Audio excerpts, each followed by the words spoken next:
Welcome to the Contrarians, where we are right and you are wrong. I'm Julio. And I'm Alex. Here on the show, we rage against the Rotten Tomatoes machine. For the first half of each episode, Contrarians Corner, we trash the fresh red tomatoes and praise the rotten green splotches, making our case any way we can. The aptly titled Real Talk serves as the second half of each episode. This is where we discuss our true feelings on the movie we're covering. For more information on our podcast and to browse past episodes, you can head over to our website, wearethecontrarians.com. From there, you can also access our Patreon and merchandise, because capitalism. If you enjoy our attempts at comedic film discussions, we encourage you to subscribe and leave us a review on whatever podcatcher you use. If you'd like to reach out to us directly, that's what social media is for. You can find us on most platforms as @ContrarianPrime. You can also see what we look like if you go to youtube.com/@ContrarianPrime, and you can contact us by email at wearethecontrarians@gmail.com. I think that covers it. Then it's time for the podcast.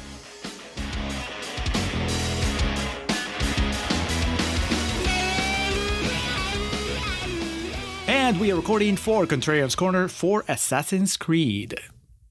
Hello, and welcome to the Contrarians, where we're right and you're wrong. My name is Alex, joined as always by my counterpart of the contrary, Julio Oliveira. And we're joined by some guests today, and we'll get to that in just a moment. Julio here today to enter yet another video game-based movie into Contrarian canon, into the backlog, as Michael Fassbender, Marion Cotillard, Jeremy Irons, Brendan Gleeson, Charlotte Rampling. No, we're not making this up. This is the actual cast of the Assassin's Creed movie from 2016. Yeah. Yep. It was a Christmas release. Good God almighty. America had just changed forever. The expectations were high. Oh, yeah. They're so down in the dumps, they'll just take anything. Anyway, what is not sad is anytime we get to visit our friend Michael Fassbender and his gift of acting, and that's what we're here to do today. The critics did not feel the same way, though. 18%, I believe, is what I read on Rotten Tomatoes. Brutal. Yes. This movie was not well reviewed. I remember when this movie was announced, there was a level of hype and excitement, and then it seemed to be like a deluge of news coming out from filming and, test screenings and shit, and the anticipation quickly dropped. At least domestically, because this movie made a good chunk of change internationally. But we'll get to all that in due time. Julio, we're doubled in numbers today. Who's joining us for this voyage back to, 1492? So this is, I think, Alex, it might be only the second video game movie we've ever covered the show. Famously, we did Street Fighter a while back. I even went back and listened to the Street Fighter episode just to make sure that we didn't go over some of the things. And yeah, no real risk of that. We have to have had another one, but while I search back through the archives to try to debunk that, why don't you tell our listeners who's joining us today? All right, so we have Techtic and Nerdbomber from the Online Warriors. Guys, take the spotlight, introduce yourselves. Hello, I am Techtic. And I'm Nerdbomber. And we don't trust critic scores. Famously. Yeah, we are famously against the critic scores on Rotten Tomatoes. We are on the Online Warriors podcast, and I would say every movie that we talk about, I think for the last at least 4 to 5 years, every time I watch a movie, I'll check the Rotten Tomatoes score. And the critic score is always the opposite of how I feel. But the audience score, that is where I live. They're vibing with us. Yeah, I vibe with the audience, man. I'm a person of the people. My famous example of this, by the way, is the critic score for the movie Biodome is 4%, but the audience got it up at a 51%. So Biodome is a great movie. Just as a side I have plug. not seen Biodome. Alex, that sounds like a movie you might have seen. I remember watching it like on VHS when it came out when I was a kid. I don't think I've revisited it, but Pauly Shore, the premise, right? Stephen Baldwin, Pauly Shore, yeah. Yeah, I remember seeing the ad in comic books. Just there are two big faces right there. Not familiar with that. I am familiar with the Online Warriors, though. I am a faithful listener. They're basically, I think you guys are the only video game related podcast I listen to, and which is why it just seemed like I wanted to have you guys over for anything, but a video game movie seemed like the perfect fit. So you guys talk about movies, but primarily what I think of you of is a video game podcast, which I guess is not right. You're more like an entertainment podcast, right? But would you say you're at least 50%? All things nerdy is kind of. We do lean heavily, though, into the video game side of things. I would say, like, we try to mix it up. Like, if we have a very video game heavy episode, then we try to, like, switch it up the next week and talk a little bit more about, like, movies or TV, whatever, the news feed kind of feeds to us any given week. But we are pretty avid gamers. I'd say at any point in time, we pretty much have a video game going, at least amongst the three of us, because our other co-host, unfortunately, wasn't able to join us. He's off on a sunny beach somewhere enjoying vacation. But yeah, between the three of us, we go through video games like crazy. Plus, ever since E3 disbanded, the separate pockets of video game showcases have greatly increased. So it's given us a lot of content. I would say, yeah, every 2 or 3 episodes, you guys have like a new expo or festival or something that you're covering. And it's just like a whole bunch of titles that I wouldn't even know about if it wasn't for your show. I mean, that's basically it. I love video games. I just don't have the time to play them. I'm always in awe how you guys keep updating. Oh yeah, I just beat this and now I'm moving on to the next one and I'm doing this one and this one. And I was like, that's great. I can't. I guess the balance is that I probably watch more movies. That's, you just choose what you do with your time. But you guys read and play more than I do. So vicariously, I just experience video games and books through your show. Alex, you are probably more of a gamer than I am at this point, but not as much of a gamer as they are. That would be my guess. What's the most recent game that you've played? And I know we were just talking about this because you were telling me about that Call of Duty game a couple days ago. Yeah, I don't really play games in like order of release unless it's something like, I don't know, the new WWE game, new Metal Gear Solid, new GTA, which of course those are few and far between. So I just kind of, when I find things that interest me, I'm just recently started that Star Wars game. I forget what it's called, but it's the one with the redheaded kid who's like a Jedi and traversing through different planets. And then, yeah, I've been playing Call. Is that his name? Cal Kestis? Yeah, I think that's the character's name. Yeah. I can't, for the life of me, remember what the actor's name is right now, but I know who you're talking about. It's fun. And then I've been playing Call of Duty Vanguard, the World War II one from a couple years ago. And yeah, I mean, I played video games fairly regularly. It's usually the same pick up and play ones. And it's a lot of, my Street Fighter 2 arcade 1-up or N64. So I would not be able to hold my own in a discussion of modern video games. Have you guys played, because I guess Assassin's Creed at this point is not really, I mean, there are new entries that are modern, but like they're kind of retro almost in a way. Have you guys played the original Assassin's Creed games? That was going to be my lead question for y'all. I was hoping we had someone on here who's played at least one of them. I remember the first one came out when I believe, I was in college. I was like halfway through college. And I remember watching someone play it. It looked pretty cool, but there's elements of this movie that I looked up are in the game. Like I didn't know the whole like present day going back in time type shit was existing in the video games. So have y'all played them? Will you guys be able to help us out with some of this fact checking? I've played the first one and I absolutely hated all of the present day stuff. I said, this is so dumb. And then kind of got off the ship and then got back on the ship with Odyssey. Yeah, they changed the storyline almost. There's like I think the first 4 or 5 games are all a cluster of like following the same characters. And then they went and jumped around to a bunch of different locations. Like there was Rome. I played the one recently. I didn't play the original ones, but I played the one where you play a Viking because I just thought it'd be cool to play a Viking. But similarly to Techtic, like there is some modern day stuff going on. And I was like, I don't know what's happening. I just want to be a Viking. It was the modern day stuff was so lame. It was like you're just some kind of, honestly, you're just some loser. And they're like, hey, we traced your lineage. Do you want to just come hang out with us in this lab and just lay here real quick? And that's kind of how it starts. Okay, so the movie is an improvement in that case because he's a murderer. It is. Michael Fassbender actually is doing his ancestors proud. I don't have any experience with the game. My Assassin's Creed experience is limited to I don't know if you guys are familiar with this. There's this really old video called it was a series of videos, the literal trailers. Oh yeah.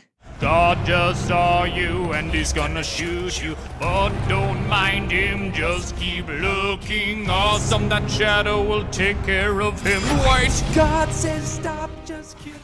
Yeah, it just basically, the joke is the kind of thing that I would normally hate. He's just, they play the trailer and then there's a voiceover that literally just describes what's happening. And that's the joke. But the way that they do it is very dramatic, and actually that's how I learned about the game. Like, somebody said, hey, this is funny. They played it for me. I thought it was hilarious, and then it turned out there was a huge franchise. So I knew that they had to do with some sort of reincarnation mechanic, but that's it. Now, unlike I think all of you, I had seen this movie before. I saw it when it came out. So Did you screen it? No, I went to see it, Alex. I hate to think that I might have gone and see it on like the day after Christmas. So hopefully I waited a little bit, but that might have happened. I don't remember much about it. So I wish that it really informed my experience of the rewatch in any way. But other than knowing that I had watched it before, I couldn't have told you anything else. Well, and I knew that Fassbender and Talia al Ghul were in it, but that was it. I didn't remember that Jeremy Irons was in it. That's how little of an impact they had on me. But that was, 2016. I was a different person. We all were. Yeah, there's 13 games and about to be a 14th coming out this November. So this is there's a rich tapestry of Assassin's Creeds. Assassin's Creed 4 is called Black Flag, which in that I assume you just play as Henry Rollins, but I guess I'll have to look that up on my own. Well, the games have a bit of a legacy, and so does this movie, unfortunately, and it's not a good one. So, Julio, 18% on Rotten Tomatoes from a hefty pool of reviews. Which ones did you pull for us to kick off Contrarians Corner? All right. So we have some green splotches. We'll share some fresh tomatoes in the second half of the show. But here, rotten quotes. We're going to start with Matt Brunson from Film Frenzy, who says, Assassin's Creed is many things, and none of them good. Visually, it's the ugliest movie of 2016. And keep in mind that I saw Robert De Niro's prosthetic penis in Dirty Grandpa. Alex, Tactic, Nerdbomber, have you seen Dirty Grandpa? Must have been a good-looking penis. I haven't seen it, but now I kind of want to watch the movie just to experience what that would be like. It's not gonna look worse than Assassin's Creed, apparently. It's good looking. That's what it sounds I like. think it's prosthetic. They can do anything with it. It can be monstrous. Dawn of Justice was 2016, and that movie looks like shit. So it's at least tied. I don't know. I probably saw like 5 movies in 2016, so I can't comment. Next, Ricardo Gallegos from Pulvora says, gamers will have to keep waiting because not even 2 acting powerhouses managed to save this disastrous film. Full review in Spanish. I know. What's 2? Who's getting singled out? Fassbender, Cotillard, Irons, Gleason, Rampling. I forgot to mention Michael K. Williams in the beginning. There's the dude from the beginning of Inglourious Bastards in this. Like this, there's a lot of acting going on here, man. That's a slight, I would say. Next, Al Hoff from Pittsburgh City Paper says, Fassbender must play Assassin's Creed nonstop. It's the only explanation for why he would sign on to this mess. Michael Fassbender, gamer. Didn't he produce this? Yes. He did. So it's not he even had worked that. with this director previously, too, so there was definitely a relationship there. Okay, I was wondering if you're going to bring that up at some point, Alex, because that is... So... From what I understand, and maybe we can get into this later in real talk, but Fassbender brought this guy on. It's not the other way around. Like, I thought that the director had been attached first, and then he's like, "Oh, I work with Fassbender. I worked with Cotillard before. Let's bring the gang back together." But no, it looks like Fassbender was the engine behind this. So Michael Fassbender, gamer, is that something that we believe, or do you see Michael Fassbender as the kind of guy that just own every Assassin's game iteration? I mean, maybe he's like a closet Henry Cavill, Yes. Just secret gamer. No, I see him someone who has a pulse on the direction of the public, and so he probably saw that video games to movies were on the upswing, and so he was kind of jumping on the bandwagon as a smart financial decision. Man, that's how I he see jumped too this soon. playing out. He needed to wait a few more years. I agree. All right. Rich Klein from ContactMusic.com says, the filmmakers were trying to please gamers more than moviegoers. Perhaps it's impossible to do both. No, history has proven this guy wrong, I think. When exactly, can you guys pinpoint, you I think that you can answer this better than Alex or I. Can you pinpoint at what point were we okay with video game movies as good movies? Because that's pretty recent, right? Like Sonic or before that? I would say Sonic and Mario were, because I mean, there's other ones like Uncharted, Detective Pikachu as well. Yeah, that's true. Honestly, the animated ones geared towards kids, I think for adult video games, that's really having its moment in more like TV adaptation. But people are taking, I think, video game stories seriously overall in TV and movie mediums. And I think, I don't know, when did the Detective Pikachu movie come out? Was that like 2018? Sounds right. Basically, once that Fortnite money started rolling, like all of the movie directors were like, okay, we need to get a piece of this pie. Fassbender was like, 2 years ago, I had it. I also think it's not a fair statement to say that they were trying to appease gamers, because the plot didn't follow the game at all. No. Were they trying to appease moviegoers? I think they were trying to appease Michael Fassbender. Oh. Like, I think he was like, how can I look cool? One specific scene comes to mind where he's like, all right, I'm doing this. I'm going into the machine, and for no reason at all takes his shirt off.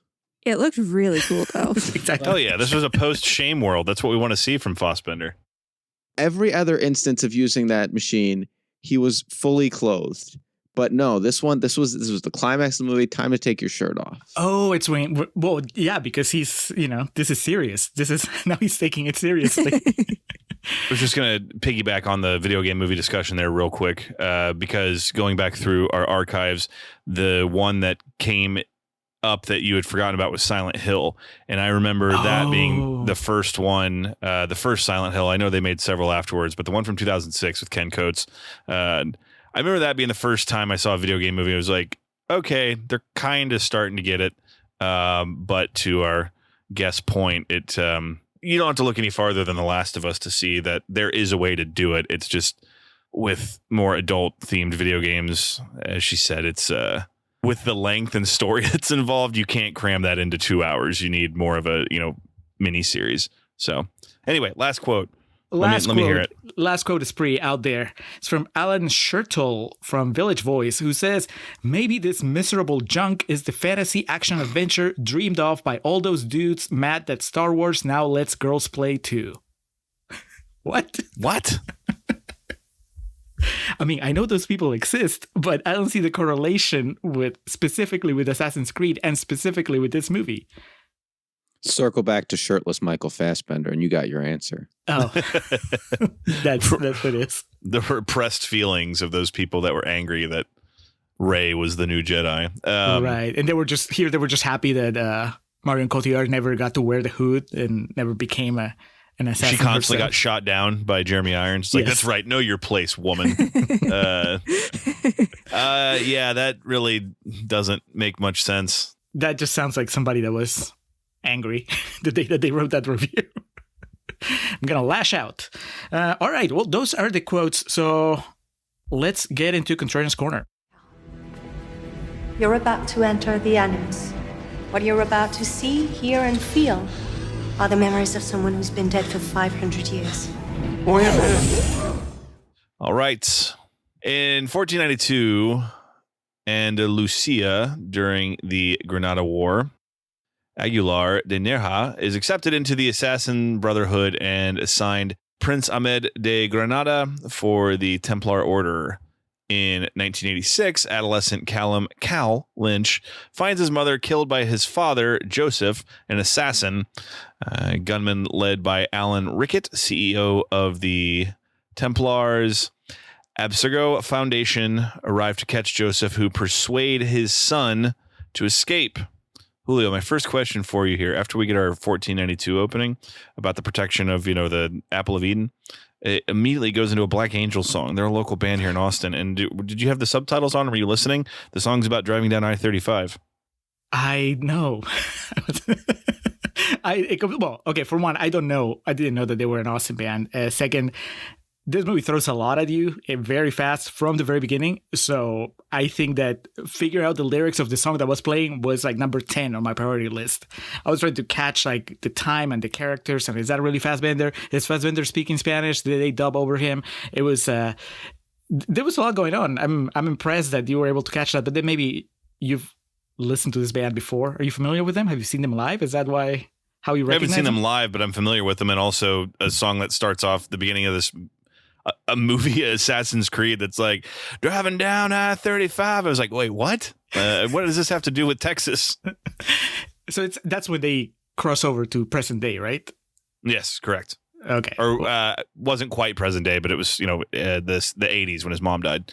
It was when Cal was a little boy and he runs in on his dad killing his mom. Right. Yeah. I was still catching my breath. I was mostly distracted by the Spanish part of it because it felt here's I guess where my experience having watched the movie before came to bear on me, and that is that I remember having trouble following the plot back then, but because I don't remember much about it, I think that I was just tired. And so from the moment that this movie started, I was like, all right, I need to pay attention. I need to keep track of what's happening, everything they're saying. And there's a lot of exposition that honestly the movie repeats as it goes along, so it's not that bad, but they're setting up a very complex scenario as far as the Templars and the assassins and the apple and free will versus mind control and the prince and the Sultan.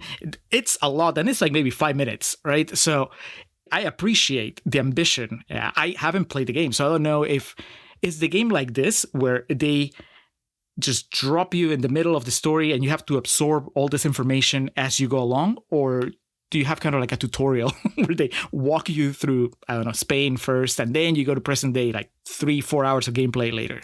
So it is exactly like this, where they drop you in, at least in the past, they drop you in, you're just kind of navigating the controllers, figuring it out, and then you start to glean what's going on when you go back to the future. But even that, a lot of it is like finding things and reading things before you really get a full piece of the puzzle. And that's part of why when it went back to the Animus scenes that I was just kind of bored, like just pull me back. I don't care, because I was inundated with all this information and I could care less. See, I don't know. I thought, though, if you look at classic movies like Star Wars, they start the movie with that big, like, the text is just scrolling across your screen. You're getting an intro. They basically just did this in verbal form. And, the format worked for Star Wars, and they clearly had a vision for this franchise being almost as big as Star Wars. So I appreciate the inspiration that they took here in, giving us some really in-depth exposition right off the bat. Oh yeah, as a movie, I thought it was fine. It's the video game one where they don't explain it as well, honestly. And I guess they're trying to replicate the experience of playing the game in that sense. Then, if in both instances you're just dropped in there and all the information is coming at you as you're trying to, I guess, survive your mission. So that's cool. I wasn't sure how much in the way of artistic liberties that we're taking when setting up this story, but it is an interesting, exotic setting at the beginning of the movie, right? Like Spain, 1492. I think that this is one of those things that they drilled in my mind growing up. But 1492, I know, like, oh, that's when Christopher Columbus arrived. Sailed the ocean blue. Yes. So I thought maybe, okay, they did it as an Easter egg, but no, Christopher Columbus actually comes into play at the end of the movie. So that was very rewarding. Alex, did you perk up when you saw the year, or you're like, oh, it's 1492, whatever? I mean, yeah, that's just what she just said. Sail the ocean blue. That was immediately what came to mind. So I don't know. I was more overwhelmed by trying to figure out if anything on the screen I was watching was real or just all CG. It is, right? Apparently, most of it is practical. Yeah, there's that's going to bleed a bit into real talk, my thoughts on how this movie looks. So speaking of looks, it doesn't take us long to get into Marion Cotillard in this movie. And gorgeous woman, incredible actress. And this brings us to present day. In 2016, Cal is sentenced to death for murdering a pimp, but Abstergo fakes his execution and takes him to their research facility in Madrid. The Templars are after an Apple of Eden, an artifact built by a long-lost civilization. Using the Apple's code, they can control humanity's free will and eliminate violence. Cal is a descendant of Aguilar, the last person confirmed to be in possession of the apple. Sophia, Alan's daughter and the head scientist, puts Cal in the Animus. Is that how we say it? Yep, Animus. Animus, a machine which allows him to relive and the scientist to observe Aguilar's genetic memories so that Abstergo can learn the apple's whereabouts. Sophia here, of course, being Marion Cotillard, who gets a bit of a reveal as like, holy shit, it's Marion Cotillard. And looking at the poster for this originally, it didn't look like she was on it. It was just Michael Fassbender and then the tagline, "Your destiny is in your blood," with the date and the name of the movie. So I could see a good chunk of the audience going to see this and be like, holy shit, it's Talia al Ghul. It's a reveal for Fassbender too, because he thinks that he's dying, that he's dead, and it's perfect. Can you imagine that you go under, you're being executed for murder, and then everything goes dark, then you wake up and it's Marion Cotillard just looking after you. You think you went to heaven. No, Exactly. I'd be like, I knew it. I knew I was in the Matrix. That was a simulation. This is the real world, the one where Marion Cotillard is just nursing me back to health. She's great. She has, and I know I've made this comparison before in other episodes, but like Christopher Lloyd in Back to the Future, he has to explain everything, and that's Marion Cotillard in this movie, where she has to explain everything and keep our attention, keep Fassbender's attention, obviously. And this is the high concept. She has to explain to him that because of his genetics, because he's the direct descendant of a dude that lived hundreds of years ago, he can actually go back and relive that person's memories, and through that process they're going to be able to find this thing that they're looking for, this legendary apple. That is, if you have a bad actor or somebody that can't handle that level of exposition, then that's it, you're done, the movie's over, because we need to understand all this. But by the time that we get to the machine and you see the animus, I was like, all right, I know what this is going to be like, right? We're going to be jumping back and forth and so on. I like her. How do you guys feel about Marion Cotillard? We always joke about The Dark Knight as being kind of the thing that we know her from the most, or the thing that we like to reference, but obviously she has a career. So when you see her... That'd be a bit of an understatement. She has an Oscar. Wait, she has an Oscar? Yeah. What does she have an Oscar for? I literally only know her from the Dark Knight movies. I feel like now I'm uncultured. My name is Dr. Sophia Ryken. At 6 p.m. yesterday evening, you were executed and pronounced dead. How amazing is it that you have an actress that has those movies in her filmography, and then she's like, sure, I'll just do Assassin's Creed as well. Why not? How did they get her? Michael Fassbender must have a lot of pull, Well, that's the thing, because they Yeah, did he does. Macbeth. The director tie-in. Yeah. Oh, yeah. Even you can apply the same to Fassbender too, right? Like, he doesn't have an Oscar yet, but he could have been nominated plenty of times. He does the serious artsy movies, but then he's Magneto in a bunch of X-Men movies, and then he is Cal in Assassin's Creed. I mean, he obviously doesn't take himself too seriously, or at least doesn't think that he's above doing something that's commercial and be entertaining instead of trying to win awards. So I think that's Hey, commendable. this was a very serious movie. I mean, yes. in the curve of video game movies, definitely. And I think that maybe that was Fassbender's dream, to merge serious movie making with video game movie making. And this was just step one on the road to, what is it? What's like the latest serious video game movie we've had? Uncharted.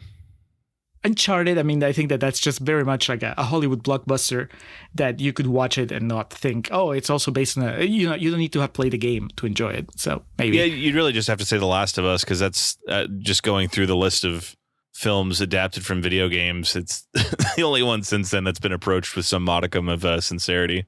But yeah, it's a great cast. I mean, Jeremy Irons doesn't surprise me that he would be in a movie like this, because he's been around for longer, obviously, and he's been in the Dungeons and Dragons movie. He's been in a Die Hard. I mean, he obviously, as Techtic likes to say, he diversified his portfolio a long time ago. But He did. Fassbender and especially Marion Cotillard, I think that it says a lot about them that they would star in this movie.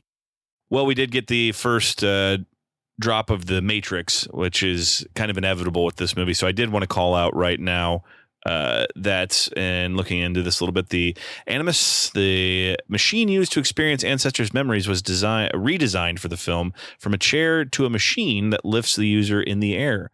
This was the absolute best decision they could have made, because it gave excitement to the future part of the movie.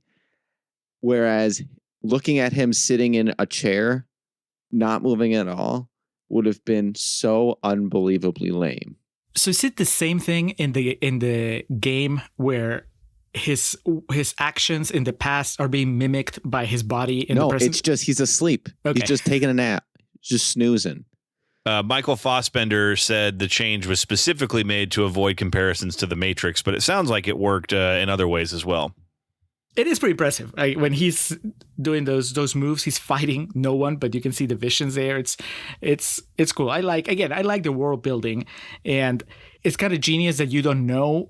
Whenever you go to the flashbacks, it's more of your action adventure movie, and it's just Fassbender and his team of assassins kicking ass and taking names and trying to protect the prince, and you don't know how that story ends, because even though it's Fassbender, it's his ancestor from like hundreds of years ago. So for all we know, that guy dies by the end of the movie. So every time that there was an action sequence, I didn't know who was going to make it, and if by the end of the movie Fassbender was going to triumph or not. Past Fassbender, Spanish Fassbender. So that was exciting, because usually with this kind of structure, right, when you have a character that's just learning about his past, well, you know that he's still alive by the time that you meet up with the present. But in this case, they managed to kind of like have their cake and eat it, because they have two Fassbenders, but they're playing two different characters with two different fates. So that was exciting. In 1492, Aguilar and his partner Maria are deployed to rescue Ahmed, who has been kidnapped by the Templar Grandmaster Tomas de Torquemada, to coerce Ahmed's father, Sultan Muhammad XII, to surrender the apple. Aguilar and Maria intercept the Templars, but are overpowered and captured by Torquemada's enforcer, Odia. Sophia then pulls Cal out of the Animus. Cal encounters other assassin descendants held captive by the facility, most of whom are suspicious of him. So, Julio, it's like it's basically like purgatory for these folks. They're kind of held captive for their ancestry and that, their genetic knowledge, as it were, but they're gearing towards kind of like a rebellion. They're like a brotherhood in of themselves. They're banded together against the authority here, so to speak. So they're a bit apprehensive to embrace Fassbender as one of their own. Cal. So the idea is that they already cycled through all these guys. They've explored their memories, and none of them knew how to get to the apple, and they finally got to Fassbender. Is that it? Is that in the game? Is it always like you and a whole bunch of assassins surrounding you? Like you have a team, or is it solo missions? Usually in the game, from what I remember, and like I've watched clips of the first one too, they do kind of do the same thing where, they've tested a bunch of people, like they find descendants and they stick them in the Animus to see their memories and stuff. But you don't ever really like team up with other assassin descendants. You're just you have like a small team that keeps sticking you in the Animus, but like you don't really have like a present day squad of assassins. Whereas I guess it's kind of cool. This movie kind of gave him a little, built-in assassin gang that he can hang out with. Right. I think that this is then what if you've been playing the game, this is kind of what you wanted. You're like, all right, well, I wish that I had a way of getting more of these people together so we could really be a force to be reckoned with. You called out Michael K. Williams, Alex. Where do you know him from? The Wire? Yeah. Some other things too, but The Wire immediately comes to mind. I think it's in 12 Years a Slave too. So it would be a Fassbender reunion there. I'm telling you, man, he called all his favors. I'm starting to think, honestly, Fassbender is like the biggest Assassin's Creed fan in the world. Like, for all we know, he was like, this is it. This is what I've been dreaming of since I played the first game. Guys, everybody get in this. This is my moment. Called all his friends. This is it.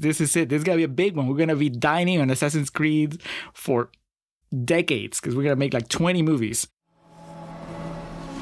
We are the last to protect the apple, my friend. Make the wrong choice, you're gonna send us all to infinity.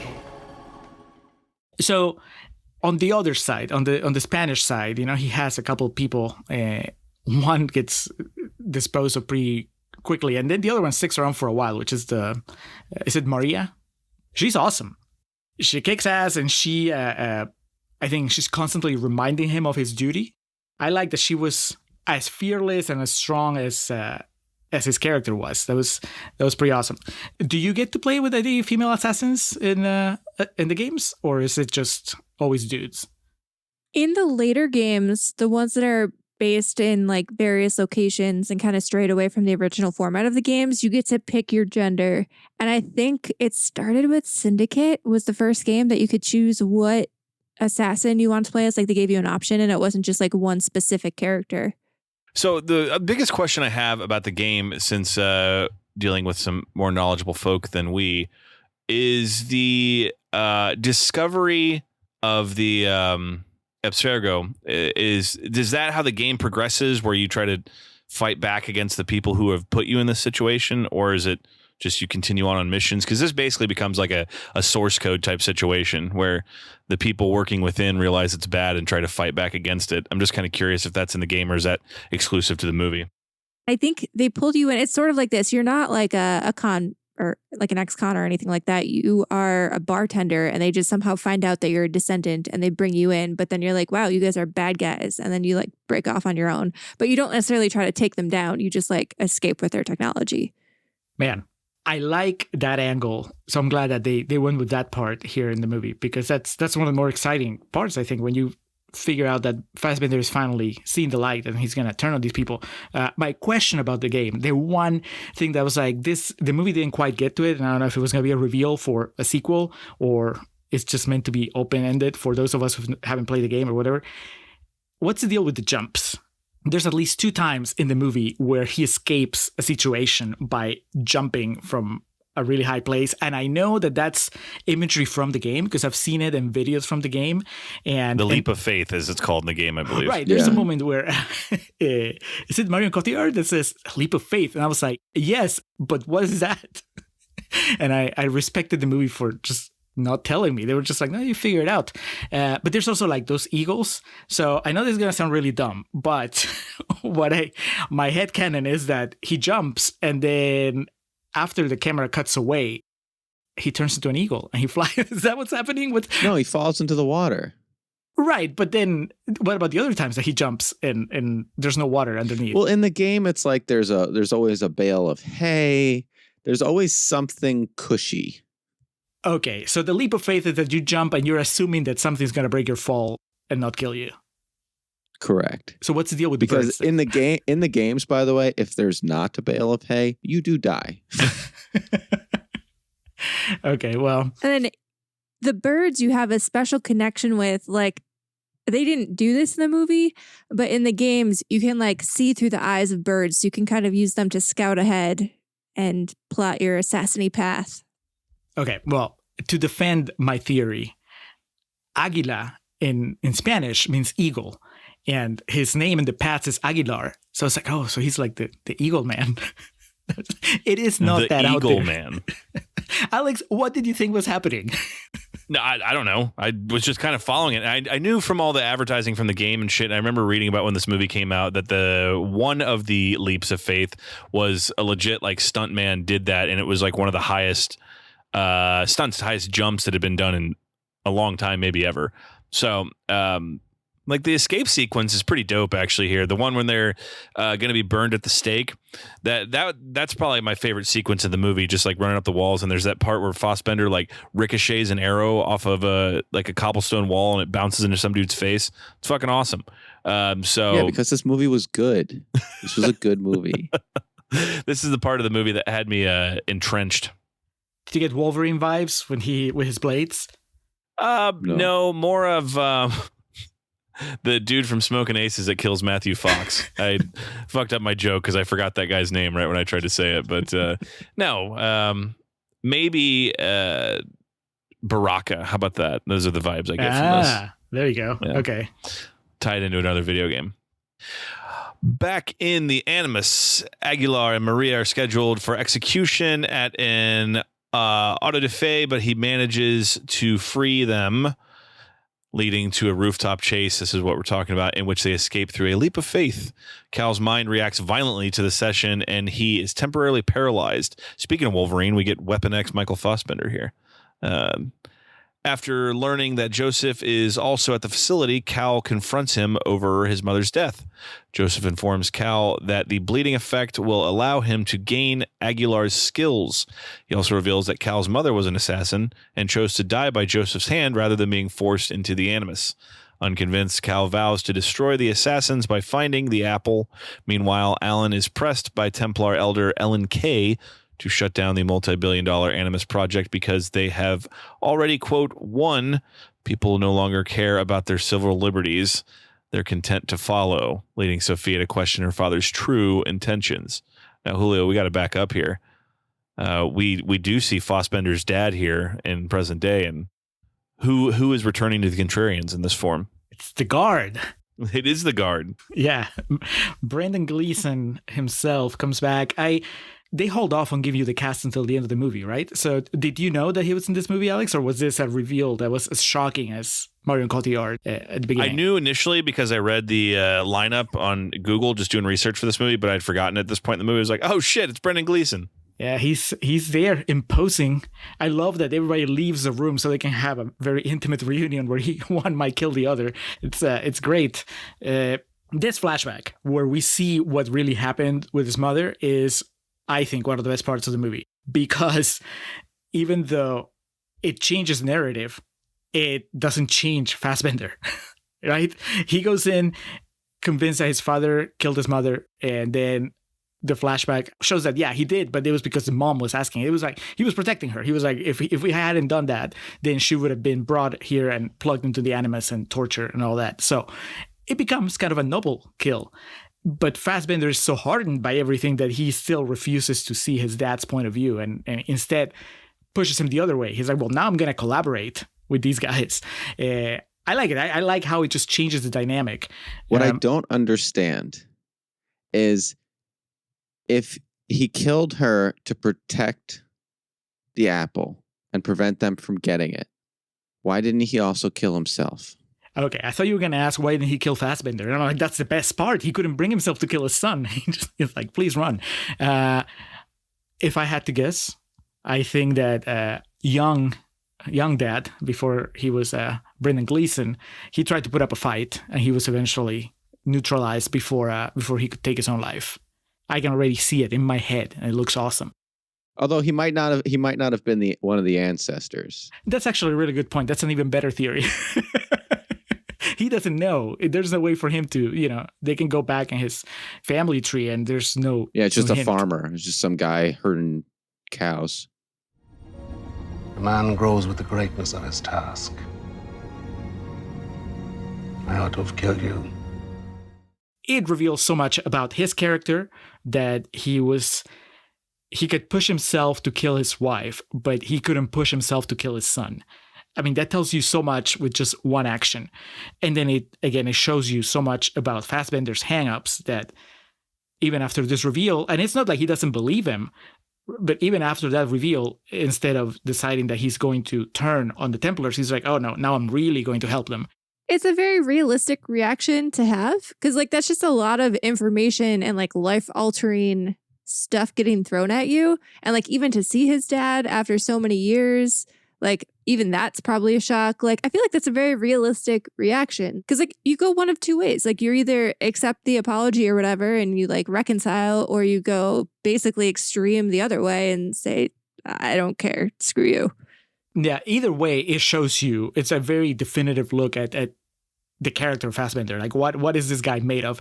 And the other element is that he doesn't kill him. He doesn't kill his father. He goes there with the blade with the intent of killing him, and instead leaving the blade there for later. He's like, you might need this later. And I think that's also really interesting too. It's a way for the movie to show, because the entire movie, they're basically being told that all of the assassins in this kind of prison, this corporate prison, they're all bad guys because their past selves were killers. And it shows that it's a little bit more nuanced. They're not just inherently killers, because even he's super pissed off at his dad and he still won't be able to kill him. Yep. Yeah, there's the movie doesn't delve into this a whole lot, but it's throughout the movie, the idea of nature versus nurture. And when I think it's either Marion Cotillard or Jeremy Irons, maybe both of them at some point bring up the idea that violence is in his blood, in his genetics, because of where he comes from. And so that's why he was always going to be a murderer, no matter what. That's just his destiny. And anytime that he proves them wrong or right, I mean, that's the movie telling you something. But now, Alex, I thought you were going to point out, maybe you were, that the scene between Charlotte Rampling and Jeremy Irons, when it's just like the meeting of the Illuminati and they're just discussing how they're going to shape the world, man, that hits so hard. I don't know how it hit. It's pretty evil. Yeah. But even like in 2016, it probably was just as relevant. It's just that we're just beaten down now by headlines and everything. We're just, when it says it doesn't matter, we don't need to take away their free will, because basically at this point they just don't care. And in a world where we're just now inundated with social media movements and like bots and AI that are just, they can sway opinion so easily. You're right. You don't need the apple of Eden. You just need like a good X account or a good Facebook account. You just need that in order to control the world. So for Charlotte Rampling to pull the plug on Jeremy Irons' research felt very insightful. Like, she knows what's up. So I was actually surprised that she gave him like, a week? She was like, okay, if you're going to give me results, they need to happen now. But that scene is probably the one that hits the hardest. And there's nobody dying, nobody stabbing anybody. It's just two really evil people with a lot of power exchanging ideas about the state of the world. People no longer care about their civil liberties. They care about their standard of life. The modern world has outgrown notions like freedom. Reaffirmed by his encounter with Joseph, Cal enters the Animus. Aguilar and Maria ambush a meeting between Muhammad and Torquemada. They kill Torquemada's men and recover the apple, but Ojeda captures Maria. She chooses to die to protect the apple and stabs herself on Ojeda's blade, allowing Aguilar to kill Ojeda and escape through another leap, the force of which causes the Animus to malfunction. Aguilar later gives the apple to Christopher Columbus, who vows to take it to his grave. This was the point in which Fassbender was shirtless, by the way. Yes. Hell yeah. I mean, with Christopher Columbus, like, you gotta be shirtless. Yes, you gotta make a good impression. You only get to do a good first impression once. Alex, is this Christopher Columbus before or after Home Alone? That well played. I'm half tempted. So in the Wikipedia plot summation there, Christopher Columbus links off to the Christopher Columbus page. I'm half tempted to reroute it to the director, Christopher Columbus. Somebody that hasn't watched the movie clicks on the link, scratching their head for the next week. Just really fuck up some like fifth grader's like presentation that he's supposed to do. Starts talking about Home Alone. Depending on where like ChatGPT gets its source material, you might screw up whole book reports. Hell yeah. Christopher Columbus, that's the chainsaw, like the biggest chainsaw here in the movie. And like I said earlier, I geeked out. I was like, oh, there he is. It wasn't just the ocean blue. It was like the whole thing. He's here in the flesh. He's part of the conspiracy. He's protecting the apple. He goes and hides it. I guess he takes it to his grave, right? Because eventually they find it by following the clues to his grave. So that moment really gave me like a national treasure type vibe. Yes. Mm-hmm. Bring in like the historical treasure hunting. Like the fact that guy was actually Christopher Columbus and they went there and they did that and tied it to like a real historical figure. That was pretty cool. Yeah, they didn't go and like, oh, it's a friend of Christopher Columbus. No, specifically they said Christopher Columbus. This also ties back, though, to the amount of content that they jammed into one little movie. Yeah. And might even warrant the statement of this should have been two movies and potentially would have done better. If it An was. under 2 hour movie also at that. I mean, technically, we are left with a bunch of cliffhangers. So I think that they were counting on at least having one more. This Apple thing, when we finally get to see it, it was, okay, I'll be honest, I don't know what I was expecting, but the kind of like shiny metal artifact, I guess I was expecting an actual apple, which would make about as much sense considering that this is, the powers that this thing is supposed to have. Did you guys have any expectations about what this thing was going to be, like the MacGuffin? Was it even going to look like an apple? We expected it to be not the whole apple. We expected it to be pieces because that's what was done in the game. Ah, so this is in the game. I thought that this was this specific adventure, this search was for the movie. No, yeah, you're actually the crux of the movie is the same as the game. Like, you're basically in a battle for free will and you have to find these shards. Instead of a single apple, you got to find the shards to keep, the Templars from taking everyone's free will away. So they did at the very base level, like they followed the story from the game. But yeah, we expected a piece of the apple. And then even still, because I don't think I've ever seen the thing fully put together in all the videos that I've watched and like all of I've only played the one Assassin's Creed game, but I didn't see the full thing put together. And I kind of was hoping for an actual like shiny golden apple. You know, when you give like your teacher in elementary school, like the nicest apple that you could find. Mm-hmm. Like I expected it to be like that. I was so stoked to see like. Were you a teacher's pet? I mean, you have to give a teacher an apple once. It's like the stereotypical experience, I don't know about that. The production design, I guess if you play the game, you're like, oh, this looks like the game and it looks cool. If you haven't played the game, it's pretty impressive. Like there is something about seeing these warriors wearing their hoods and having the hidden blades. It just looks cool. I don't know if that's something. I mean, I had an idea that that's the aesthetic for the entire series, but then I'm thinking if you guys are talking about how there's like Vikings, Assassin's Creed, and there's Pirates, Assassin's Creed, I guess that you don't always get like the cool hood uniform and it adapts. But am I right? Like, is that mostly what you look like in Assassin's Creed, or does it alter from game to game? The first few, you basically look that way. And then once you become like a Viking, it's all hell breaks loose. You can look however you want. Okay, we're like 5 movies away from that in this one. Yeah. Although, could you imagine, like, this was a good movie. It should have done well. Michael Fassbender as a Viking would have been sick. Marion Cotillard finally gets to play. No, but you're identifying a problem, right? And we had talked about this. Michael Fassbender should be nothing in the past. He only exists in the future. But when he goes back, like in this one, he doesn't go back. Right, when his mind goes back, or his eyes. What is he doing when he gets in the Animus? If you went back and were your ancestors, would you be you, or would you be, I don't know, Grandpa Pete? You'd be Grandpa Pete. You would just be experiencing Grandpa Pete. Right. But visually, I think it's a good call for the movie to have Michael Fassbender play Grandpa Pete as well as play Michael Fassbender in the present, because visually they could have done someone who looks similar so that it looks like an ancestor. Yeah, but you're paying Michael Fassbender. Yeah, I think that audiences want to see Michael Fassbender, not Grandpa Pete. Nerdbomber brought it to my attention that was Michael Fassbender in the past, and they looked different enough. At least maybe he I don't know. He just looked different. He had a beard. I thought they were two different actors the whole time. I mean, he was speaking Spanish. Until it was spoiled. Yeah, and quite well. It's like I was talking to Alex about Hitman, the new Glenn Powell movie, and he every time he goes into one of his cases, he changes his appearance, and so I think that's part of the fun, right?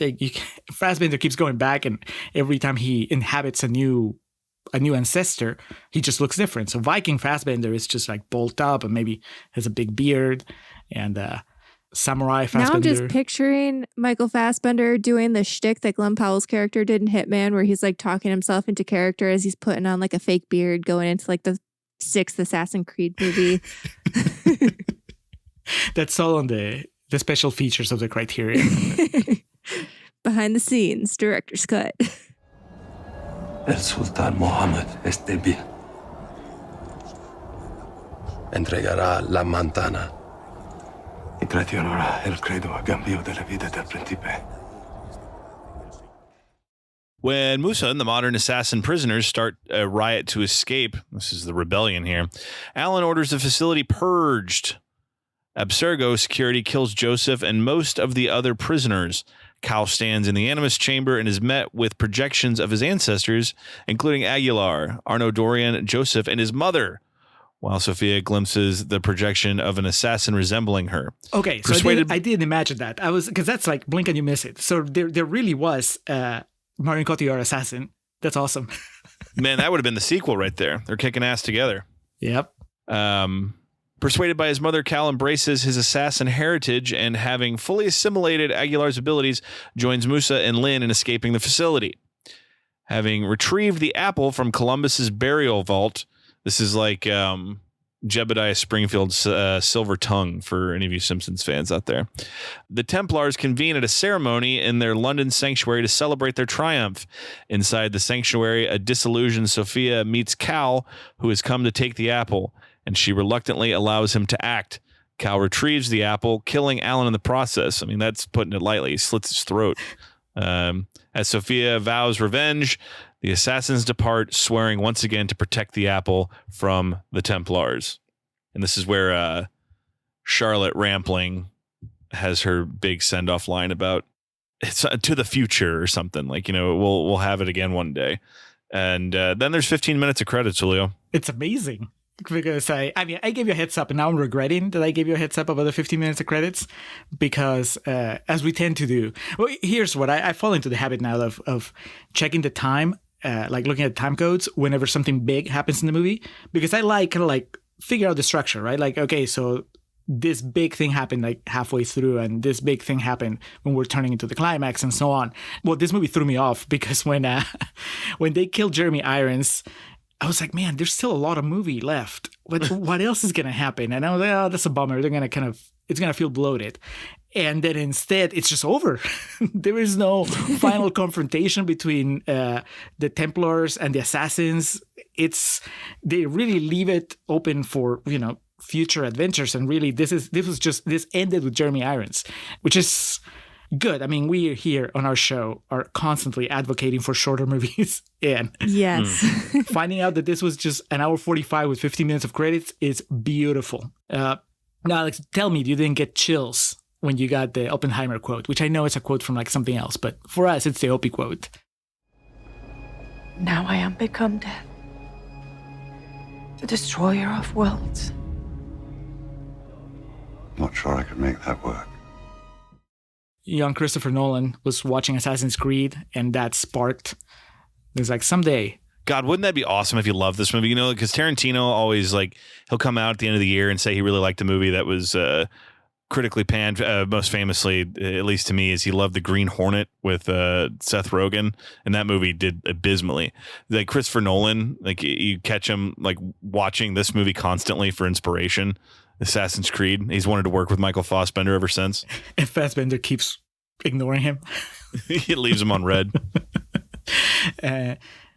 This was good. The final confrontation between Marion Cotillard and Jeremy Irons, which is very understated, right? Basically, she finally sees her father as the villain he is, and it's not that she kills him, but she kind of doesn't give him the heads up that he's about to get killed. But then the story doesn't end with her joining forces with the assassins. By the time the movie's over, she's still with the Templars. So that makes her a more complex character than if she had just switched teams right away. So again, a shame that we didn't get to explore this more in a sequel. Well, I think that also speaks to the complexity of people, just like how Fassbender's, character, when he confronted his father, he didn't really do what we expected him to do either way. She also is confronted with her father's morality and sees him in a new light and doesn't do what we expect her to do either. Look at those parallels there. Yeah. Great storytelling. All we were missing, and we didn't get it because these guys are too good to resort to it, but it was just Fassbender telling Marion Cotillard, we're not so different, you and I. But thankfully, they knew that we could read between the lines and just get the sentiment. You guys having played the game, could you tell that this was the final stretch after they escaped the prison and we're just having this big gathering of Templars? Or did you think that we still had 20 more minutes of movie to go? I was for sure shocked. When it ended, I was like, wait, what? So, and maybe that speaks to the fact that I was enjoying myself and wanted to see where it was going to go next. But I was a little miffed. I wanted more. It felt very unresolved. Even at that point. I get that you've kind of mind melded with your past. You've gotten the abilities, okay? But you are still you. And just because you got these abilities, that doesn't mean that you're going to automatically adopt all of the values of the Brotherhood. And yes, I do see that he saw the wrong in what they were doing, trying to control free will. But that's one thing, right? That's stopping bad people. That doesn't mean, you're going to join your superhero squad of vigilantes. Although maybe that was the way it was supposed to end. The future is uncertain. The battle for free will continues and is guaranteed to continue. Oh, this was it? You're saying that there wasn't even plans for a sequel?